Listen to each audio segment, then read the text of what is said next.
Good morning and welcome to Let's Talk About, a series spotlighting leaders, authors, artists, marketers, creators, entrepreneurs, sharing tips and expert advice on business, media, technology, and frankly, life itself. I'm your host, Cynthia Nelson, three-time entrepreneur, Forbes contributor, investor, and advisor. Today, we're talking to Susan Willig, CEO of TrueNorth Marketing and Brand Strategy. Welcome to the show, Susan. Thank you, Cynthia. I'm glad to be here. I have watched many of your programs and found it fascinating, and I am seeking to contribute as well. So thank you. No, it's great having you. I want to ask you, let's just kind of take it back. You've had a long history of doing a lot of different things. We're going to get to one of the passion points Mhm. towards the second part of the show, but what's the background? Like, how did you get to where you are today? Well, as I start the story, don't worry, I'm not going to go back to 18 and take you through everything. But at 18, I did read a book, Positioning the Battle for Your Mind by Reese and Trout, and it just made sense to me.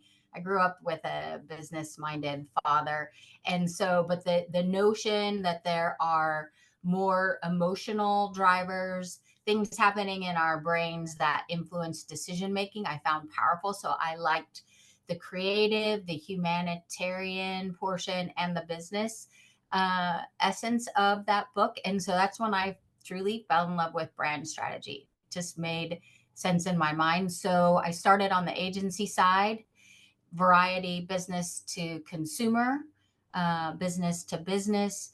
Ultimately, one of my clients brought me in house, and I love that because I could get closer.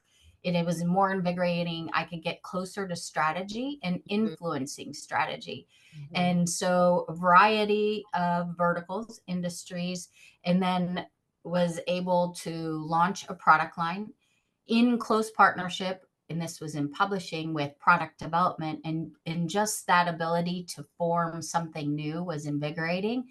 Tech was taking off, and I went into tech and worked with a startup in early 2000, just a tip of a hand of it. It was a CRM and knowledge management, and that was a pretty pivotal moment for me because I was able to wear all of the hats Mhm. and watch a lead come in through sale and do it all. And that was powerful. And that's where I also saw the influence of data. But eventually, and that's noteworthy, and I called it out because we'll come to why I started my firm. But eventually, I stayed in tech, and I decided I had this moment in life where I wanted to do what I do for something that will leave a more positive and lasting footprint. And that's when I targeted a company, Edwards Lifesciences, way back in 2007 when they were only 2,500 employees, and I wanted to do what I do for healthcare. And that's when I used the term fell in love, but really became completely impassioned by healthcare and leaving a positive footprint. So taking strategy Yeah. and healthcare, and that's what I do. Um, I had the good fortune of being with Edwards for 16 years, was able to launch many initiatives within the organization as it grew to be 22 or maybe 25,000 employees and 5 billion now. Most recently, health equity and patient engagement.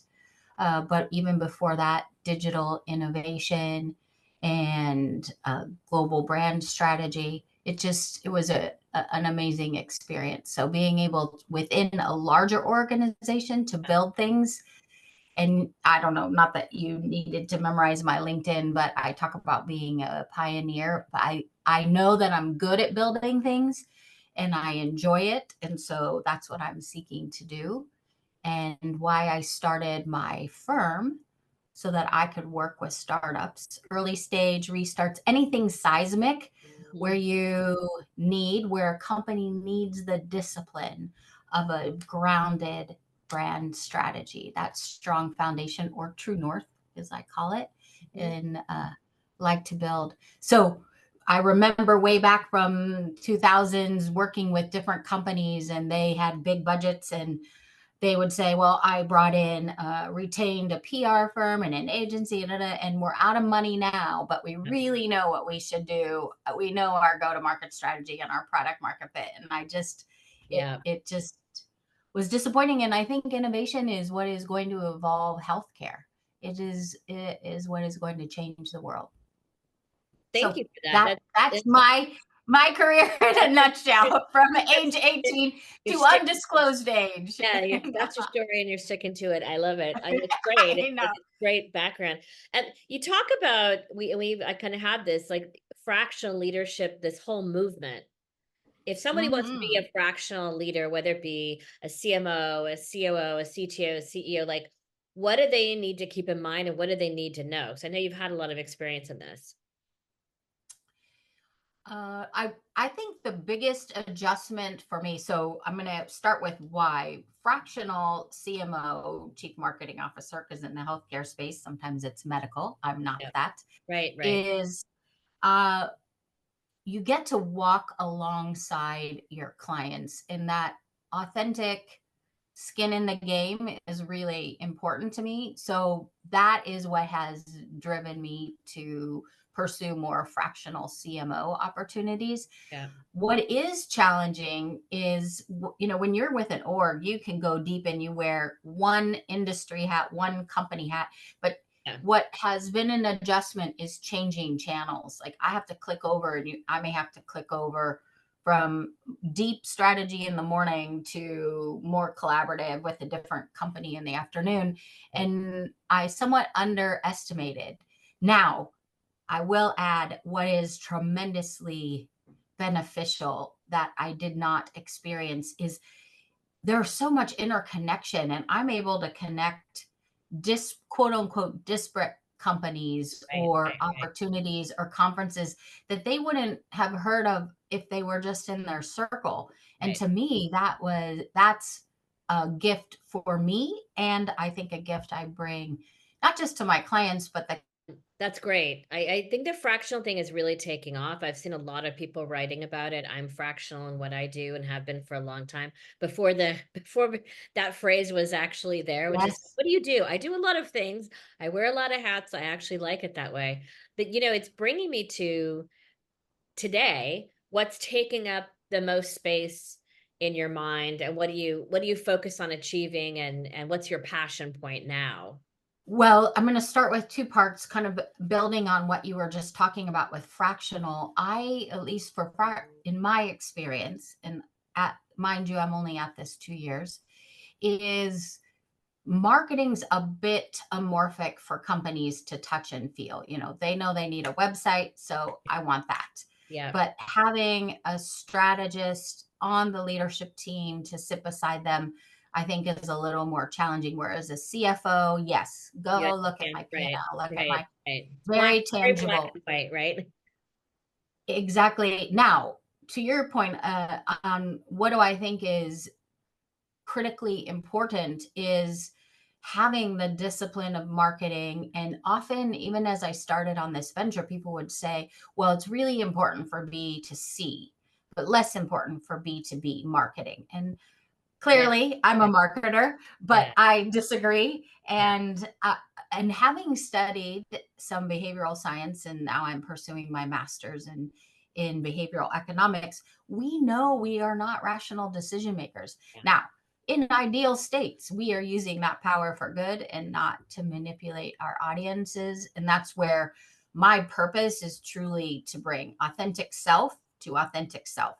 Buyer, seller come together in right. the best possible way. But that takes purpose Yeah, and discipline. yeah, And I understand Maslow's hierarchy of need for smaller companies and startups, but really investing that $1, $5, $100 purposefully is all the more critical. You have yeah, no opportunity for waste. yeah, And so, as I am out and about in the healthcare landscape and industry, where I think is critical is women's health and women in leadership. Still, Octane, with whom I'm a part, it's an incubator here in Orange County.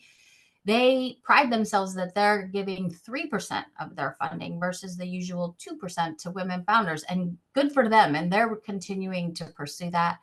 RevHub OC. But I mean, that's egregious when we know there are more female founders out there. And just as humanity, we're just going to be more sensitive to women's health issues. Not that men aren't open, but they are not feeling the pain like Yeah. women are. So I just joined, and I'll plug it, is a women's health pack. And it is the first political action committee focused on women's health. Just launched. I mean, I I believe them when they tell me that. I haven't done the research, It but seems really and surprising so that it just launched though, right? That feels like yes, it should have been around for a long time. right. But the focus on it.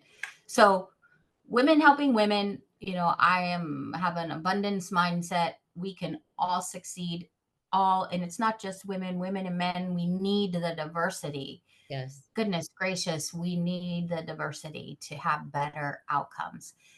When we as professionals, regardless of industry, but even in healthcare, start looking under the hood. Women are underrepresented in studies. Women are underrepresented in solutions. I'm part of a group called the Swell, and they were talking about how I think there are 49 drugs for men's libido Oh and yeah. only one for women's. And I'm like, hey, do we not know how this works? Yeah. Right? Well, This could be a win-win. and that in women's sexual wellness, right? And sexual Yes. health, they're not even allowed to advertise on trains and on Facebook and in subways. And then there's been a huge fight that's happened related to that. I know Maud was one of the ones who sued New York City Transit because Hims was like everywhere. Erectile dysfunction, let's go. When Mhm. they talk about female sexual wellness, it was like pornography all of a sudden. It's like, Right. man, I don't know. Like it makes I don't zero sense. understand. Yeah, it makes Mhm. zero sense. But the more voices I think that are out there and the louder that we are, that's scary squeaky wheel gets the grease, as my mom would say.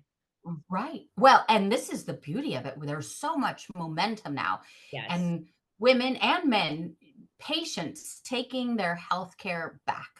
Yeah. And there are health apps out there Yeah. where they can track and bring things in. I Yeah. mean, at Edwards, when I was leading market development, therapy development, one thing we were encouraging patients is to come forth and track your symptoms and be assertive with your physician.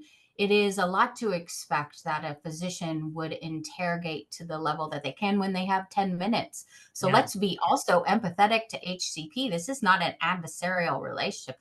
We're Yeah. just trying to figure out how to connect. But and I'm not I used to be embarrassed to say this, but I'm not. I'm in menopause.